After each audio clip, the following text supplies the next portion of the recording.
আসসালামু আলাইকুম, কেমন আছেন সবাই? আই হোপ সবাই ভালো আছেন। আলহামদুলিল্লাহ আমরাও মোটামুটি ভালো আছি। আমি ফারজানা নতুন দিনে নতুন আরেকটি ব্লগ ভিডিও নিয়ে বরাবরের মতো আবারও আপনাদের মাঝে হাজির হয়ে গেলাম। তো মাশাল্লাহ আমার আশাটা পূরণ হয়েছে। মানে অনেক দিন থেকে ইচ্ছা ছিল একটা কাচের গ্যাসের চুলা কিনবো।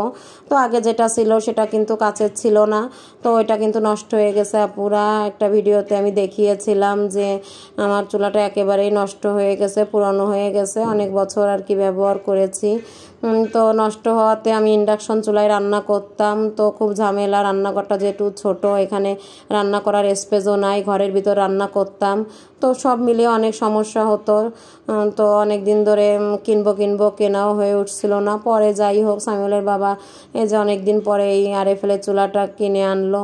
তো কেমন লেগেছে অবশ্যই কমেন্ট করে জানাবা। তো লালটা এনেছিল, লালটা আমার অতটা ভালো লাগে নাই। পরে আমি বলেছিলাম এটা ভালো লাগছে না, কালোটা আনতে। পরে এই যে কালো চুলাটা নিয়ে এসেছে। তো এটা লালটার থেকে ভালো লাগছিল আমার কাছে। তো আলহামদুলিল্লাহ কিনে এনেছে। তো আমার কাছে ভালোই লাগছিল। তোমাদের কাছে কেমন লাগলো অবশ্যই সবাই কমেন্ট করে জানাবা। তো যাই হোক, নতুন কোনো জিনিস কিন্তু আনলে অনেক খুশি লাগে। আমরা যারা মধ্যবিত্ত আছি, নতুন একটা জিনিস আনলেই কিন্তু অনেকটাই খুশি লাগে। আমার অনেক ভালো লাগছিল। আমি শুধু বারবার চুলাটা দেখছিলাম, নতুন তো ভালো লাগছিল অনেক দেখতে।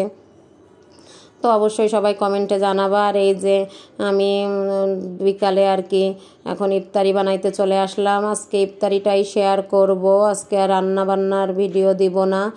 তো আমি এই যে আগে কিন্তু এই যে ছোলা, তারপরে মরিচটা, আলুটাই সবগুলোই কিন্তু আমি আগে থেকে ফ্রোজেন করে রেখেছিলাম। এজন্য কিন্তু আমার আজকে অনেক সুবিধা হয়েছে, কারণ ছেলের এইদিকে স্কুল বন্ধ না, প্রতিদিন স্কুলে যেতে হচ্ছে ছেলেকে নিয়ে। তারপরে কোচিং করে আসতে আসতে আমার অনেক দেরি হয়ে যাচ্ছে। তারপরে রোজা থেকে অনেক ক্লান্ত হয়ে গেছিলাম। প্রথম রোজা একটু কষ্ট হয়েছে, কারণ হঠাৎ করে বাইরে অনেকবার যাওয়া আসা, ছেলেকে নিয়ে একবার স্কুল একবার কোচিং আবার দিয়ে আসা অনেকটাই ঝামেলা লাগছিল, অনেকটাই কষ্ট হয়ে গেছে। এই জন্য এইগুলো করা ছিল, এই জন্য আমার একটুও কিন্তু কষ্ট হয়নি। সব আধা ঘন্টা আগে থেকে বের করে রেখেছিলাম, পরে আর কি শুধু রান্না করে নিয়েছি। অনেকটাই দেরি হয়ে গেছিল, প্রায় আজান দিয়ে দিবে আর কি, এমন তাড়াতাড়ি করে ইফতারি তৈরি করছিলাম যে এইদিকে পেঁয়াজু বানিয়ে নিচ্ছিলাম। এই যে বড় একটা ফ্রাই প্যানে দিয়ে নিয়েছি, তাতে সুবিধা কি একসঙ্গে অনেকগুলা দিয়ে দেওয়া যায়। তো আমি পেঁয়াজুগুলো বানিয়ে নিচ্ছিলাম, সঙ্গে কিন্তু আবার যেইগুলো হয়ে যাচ্ছিল লাল লাল করে একটু ভেজে নিচ্ছিলাম। হয়ে গেলে আমি তার সাইড দিয়ে আর কি বেগুনি, আলুর চপ, ডিমের চপ এইগুলাও কিন্তু দিয়ে নিচ্ছিলাম। তো আমি যেইগুলো ফ্রোজেন করে রেখেছিলাম, এই যে আলুর চপগুলো, তারপরে বেগুনি, মিষ্টি কুমড়ার, এগুলো দিয়ে কিন্তু সব বানিয়ে নিব আস্তে আস্তে।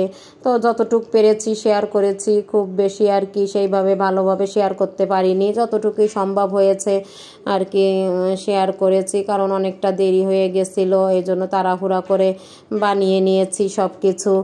আর এই দিকে আজকে সামিউলের বাবা আবার ফোন দিয়েছিল যে অফিসের একটা কলিগ, মানে তার সঙ্গে আর কি চাকরি করে এক কলিগ ইফতারি করবে।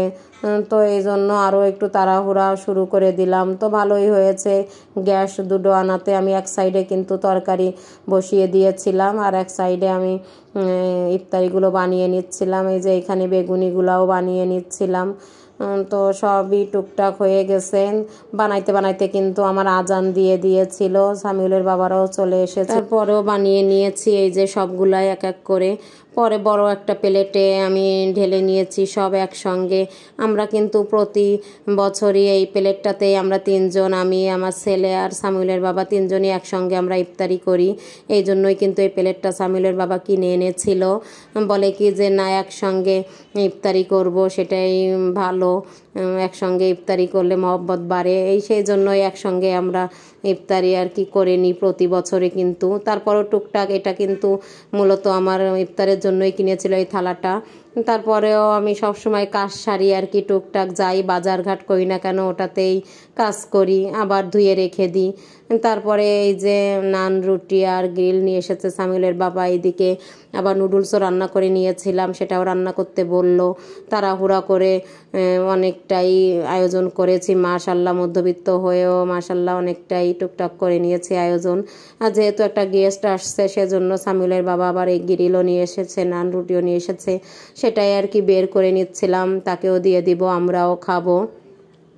তো সব গোছগাছ করে সবাই খেয়ে নিব। আর যেটা বলছিলাম, আমার আপুদের এই রোজার মাসে কিন্তু আমরা ভিডিও খুব বেশি বড় দিব না, 5-6 মিনিটের ভিডিও দিলে কিন্তু সবারই দেখতে আর কি সুবিধা হবে, সেটা কিন্তু মাথায় রেখেই আমরা ভিডিওটা ছাড়তে পারি। তাহলে দেখা যাচ্ছে ভিডিওটা সবাই দেখবে। অনেক বড় ভিডিও হলে কেউই দেখতে যাবে না। রমজান রোজার মাসে যেহেতু সারা বছরই আমরা অপেক্ষা করি এই মাসটার জন্য, বেশি বেশি কোরআন তেলাওয়াত করব, বেশি বেশি নামাজ কালাম পড়বো, আল্লাহর কাছে ইবাদত করব, অবশ্যই সবাই বেশি বেশি দোয়া করব।